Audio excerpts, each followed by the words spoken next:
अल्पवयीन मुलीवर अत्याचाराचा प्रयत्न, आरोपीवर कठोर कारवाईची मागणी। आता पाहूयात भंडारा जिल्ह्यातून महिला व बालकांच्या सुरक्षेसाठी पुढाकार घेणाऱ्या सामाजिक संघटनेची महत्त्वाची बातमी। भंडारा शहरातील आंबेडकर वार्ड परिसरात 6 ऑगस्ट रोजी अवघ्या 3.5 वर्षाच्या बालिकेवर एका 30 वर्षाच्या व्यक्तीने अत्याचार करण्याचा प्रयत्न केल्याची संतापजनक घटना घडल्याचा आरोप आहे। या घटनेमुळे जिल्ह्यात भीती आणि संतापाचे वातावरण निर्माण झाले असून महिला व बालकांच्या सुरक्षिततेचा प्रश्न पुन्हा एकदा ऐरणीवर आला आहे।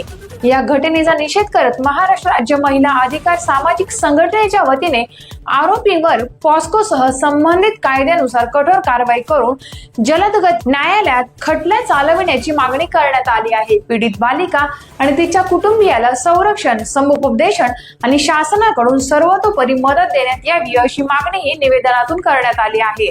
अंगणवाडी, शाळा, महाविद्यालय, उद्याने, सार्वजनिक ठिकाण पोलीस गस्त वाढवावी, संवेदनशील भागात सीसीटीव्ही कॅमेरास बसवून 24 तास देखरेख ठेवावी, तसेच महिला व बालकांच्या सुरक्षेसाठी विशेष पोलीस पथक स्थापन करावे अशा विविध मागण्या करण्यात आल्या आहेत। जिल्ह्यातून तहसीलदारांमार्फत मुख्यमंत्र्यांना हे निवेदन देण्यात आले।